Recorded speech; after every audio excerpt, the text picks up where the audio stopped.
Hello friends, आप सभी का अपने यूट्यूब चैनल यष्टि ट्यूटोरियल पर स्वागत है।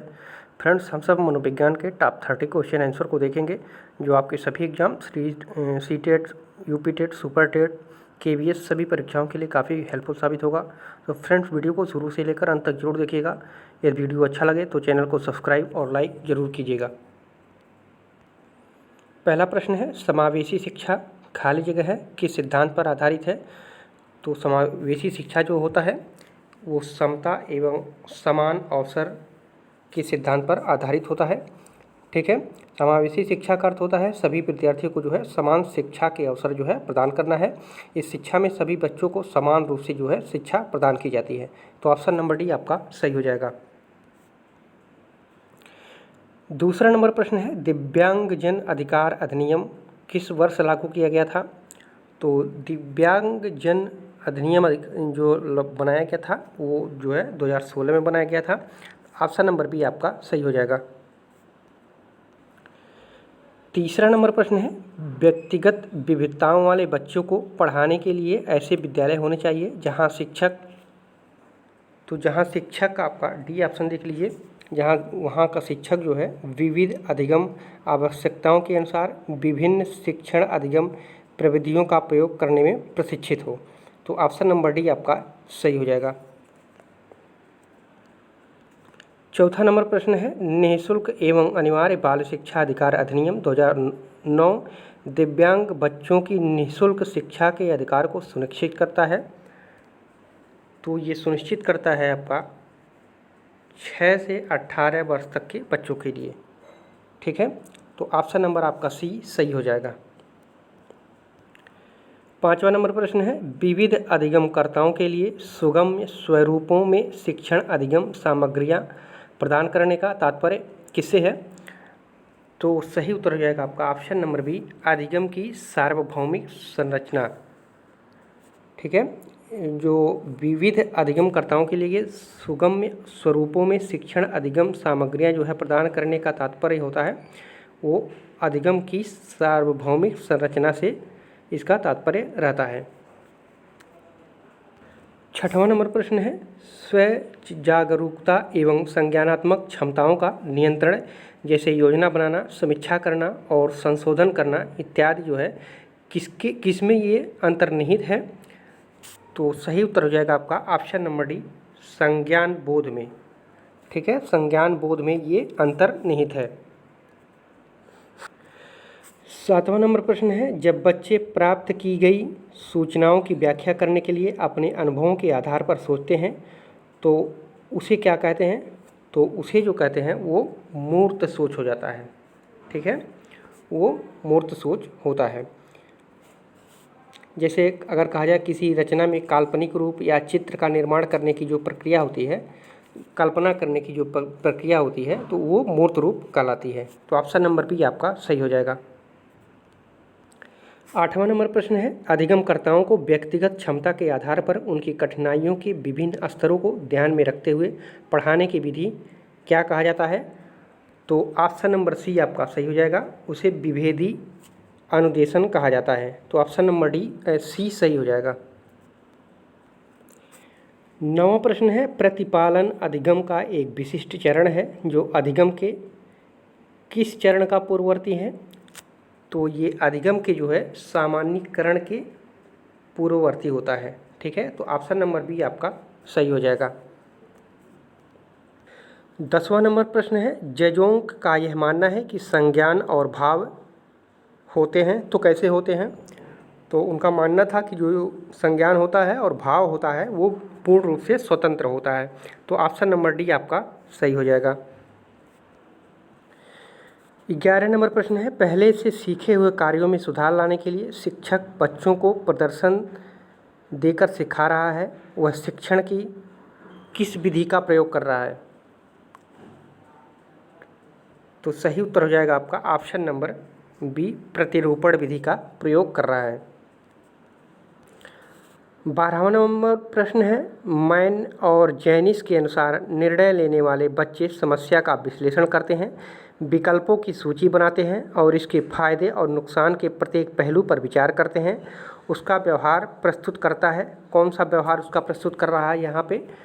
तो सही उत्तर हो जाएगा आपका ऑप्शन नंबर डी, सतर्कता का, सतर्क रहने का व्यवहार यहाँ पे प्रस्तुत कर रहा है। तो ऑप्शन नंबर डी आपका सही हो जाएगा।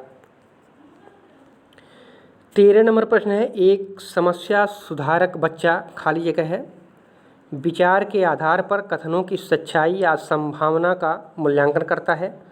तो किसके आधार पे? तो ऑप्शन नंबर बी सही हो जाएगा, तार्किक के आधार पे। 14 नंबर प्रश्न है, जिस दिए गए कार्य को करते समय बच्चे स्वयं आनंद लेते हुए अनुभव प्राप्त करते हैं उसे क्या कहा जाता है? तो उसे जो है उपभोक्ता प्रकार का कार्य कहा जाता है। ठीक है, उसे उपभोक्ता प्रकार का कार्य कहा जाता है। ठीक है, जिस प्रकार उपभोक्ता किसी वस्तु का जो है उपभोग करके प्रसन्नचित होता है, उसी प्रकार बच्चे भी जो है अपनी पसंद की वस्तु का जो है उपभोग या कार्य करके जो है आनंद प्राप्त करते हैं। तो ऑप्शन नंबर डी आपका सही हो जाएगा। 15 नंबर प्रश्न है, बहुसंवेदी शिक्षण अधिगम की प्रविधि में अधिगम संवर्धन हेतु दृश्य, श्रव्य, स्पर्श और यहाँ पे खाली जगह है संवेदनाओं का एक साथ प्रयोग किया जाता है। तो जो बहुसंवेदी शिक्षण अधिगम की प्रविधि में जो है अधिगम संवर्धन हेतु दृश्य, श्रव्य, स्पर्श और जो है गतिबोध, ठीक है, गतिबोध संवेदनाओं को जो का एक साथ प्रयोग किया जाता है। ठीक है, ये प्रश्न बहुत बार पूछा है, इसको श्रेणी में कभी कभी लगाने के दे देता है। तो सबसे पहले जो है होता है दृश्य, श्रव्य, स्पर्श, उसके बाद जो है चौथे नंबर पे आता है गतिबोध आता है। ठीक है, तो यहाँ से 2 प्रश्न बन जाते हैं। तो इस प्रश्न को जो है अच्छी तरीके से याद रखिएगा। 16 नंबर प्रश्न है, शरीर के केंद्रीय भाग से परिधियों या अग्रांगों की ओर का विकास दर्शाता है। तो ऑप्शन नंबर ए आपका सही हो जाएगा, मध्य बाह्य विकास के सिद्धांत को दर्शाता है। ठीक है, जैसे वृद्धि और विकास सिर से पैर की ओर होता है, उसी प्रकार वृद्धि एवं विकास मध्य भाग के प्रारंभ होकर और अन्य भागों की ओर बढ़ता है। ठीक है, अर्थात पहले शरीर के मध्य भाग का विकास होता है और उसके बाद जो है घुटने, हाथ, पैर, उंगलियां जो है विकसित होती हैं। ठीक है, तो ऑप्शन नंबर ए आपका सही हो जाएगा। 17 नंबर प्रश्न है, स्कूल बच्चों के समाजीकरण की एक ऐसी संस्था है जहां प्रमुख स्थान स्कूली बच्चों का होता है। ठीक है, तो ऑप्शन नंबर सी आपका सही हो जाएगा। 18 नंबर प्रश्न है, जब आप एक शिक्षक समूह से जुड़ जाते हैं और अपने समूह के अन्य लोगों की तरह पोशाक धारण करने लगते हैं तो आप प्रदर्शन कर रहे होते हैं। तो किसका प्रदर्शन कर रहे होते हैं? तो सही उत्तर हो जाएगा आपका ऑप्शन नंबर बी, समूह की अनुरूपता का। ठीक है, ऑप्शन नंबर बी आपका सही हो जाएगा। 19 नंबर प्रश्न है, किसी वस्तु के अस्थायित्व की अवधारणा पियाजे के विकास के किन चरणों से प्राप्त होती है? तो सही उत्तर हो जाएगा आपका ऑप्शन नंबर सी, संवेदी गामक। ठीक है, संवेदी गामक अवस्था या चरण में बालक चीज़ों को जो है इधर उधर करना, वस्तुओं को पहचानने की कोशिश करना, चीज़ों को पकड़ना आदि क्रियाओं को करता है। ठीक है, ये संवेदी गामक अवस्था में ऐसा करता है। ठीक है, तो ऑप्शन नंबर सी आपका सही हो जाएगा। 20वां नंबर प्रश्न है, व्यक्तिगत शिक्षा कार्यक्रम की योजना किस संदर्भ में बनाई जाती है? तो सही उत्तर हो जाएगा आपका ऑप्शन नंबर डी, बाल केंद्रित शिक्षा कार्यक्रम। ठीक है, योजना का जहाँ भी बात आए अक्सर करके प्रश्नों में जहाँ पे बाल केंद्रित हो वो ऑप्शन आपका सही हो जाता है। ठीक है, बाल केंद्रित आधारित जहाँ भी हो, कोई भी अगर प्रश्न में रहे तो निश्चित तौर पे उसको अगर आप सही करेंगे तो सही हो जाता है। तो ऑप्शन नंबर डी इसमें आपका सही हो जाएगा। 21 नंबर प्रश्न है, खाली जगह है, कितने महीनों की आयु के बीच अधिकांश बच्चे शब्दों को मिलाकर छोटे छोटे वाक्यों में बोलना शुरू कर देते हैं? तो सही उत्तर हो जाएगा आपका ऑप्शन नंबर देख लीजिए डी। ठीक है, 18 से 24 महीने की आयु के जो बच्चे होते हैं छोटे छोटे शब्दों का जो है उच्चारण करने लगते हैं। ठीक है, तो ऑप्शन नंबर डी आपका सही हो जाएगा। 22 नंबर प्रश्न है, बुद्धिलब्धि या IQ की अवधारणा दी गई थी किसके द्वारा? तो बुद्धिलब्धि की जो अवधारणा दिए थे IQ का, तो वो दिए थे स्टर्न महोदय ने। ठीक है, ये विलियम स्टर्न ने 1912 में जो है आईक्यू की अवधारणा दिया था। 23 नंबर प्रश्न है, सृजनात्मकता को खाली जगह है कि अवधारणा से संबंधित माना जाता है। तो सृजनात्मकता को जो है किस अवधारणा से संबंधित माना जाता है। तो ऑप्शन नंबर बी हो जाएगा, विविध सोच। ठीक है, सृजनात्मकता का मतलब होता है सृजन करना ही। ठीक है, तो जैसे जैसे सोच होगा बालक का उसी तरह से वो सृजन करता जाएगा, किसी कार्य को बढ़ाता जाएगा, यानी विविध सोच वाले जो होते हैं इससे संबंधित होते हैं। तो ऑप्शन नंबर बी आपका सही हो जाएगा। 24 नंबर प्रश्न है, किसी भाषा के स्वीकृति ध्वनि संयोजनों को इसके खाली जगह है किसके नियमों के अंतर्गत जो है बनाया जाता है। तो खाली जगह पे क्या आ जाएगा, तो ध्वनि संबंधी नियमों पर बनाया जाता है। ठीक है, किसी भाषा के स्वीकृति जो ध्वनि संयोजनों को जो है उसके ध्वनि संबंधी नियमों के अंतर्गत बनाया जाता है। तो ऑप्शन नंबर सी आपका सही हो जाएगा। 25 नंबर प्रश्न है, जब सोचने की प्रक्रिया किसी भाषा द्वारा प्रभावित होती है तो ऐसी स्थिति को कहते हैं। तो ऐसी स्थिति को जो है भाषा निर्धारित कहा जाता है। ठीक है, तो ऑप्शन नंबर डी आपका सही हो जाएगा। 26 नंबर प्रश्न है, अपने अनुभव और लक्षणों के आधार पर उपकरणों में खराबी के कारण की परिकल्पना की परीक्षण कर रवि उपकरणों की मरम्मत करता है, यह उपयोग करता है। तो ये अनुमानी विधि का उपयोग करता है। ठीक है, जैसे अपने अनुभव को कोई इंजीनियर है तो अपने अनुभव को जो है लगा करके किसी मशीन को बनाता है, उसकी खराबी को दूर करता है या उसका डिजाइन देता है, तो अनुमान की विधि पर आधारित होता है। तो ऑप्शन नंबर बी आपका सही हो जाएगा। 27 नंबर प्रश्न है, दिव्या अक्सर निर्देशित कार्यों को छोटे छोटे हिस्सों में विभाजित कर आसान बना लेती है, वह उपयोग करती है। तो किसका उपयोग करती है।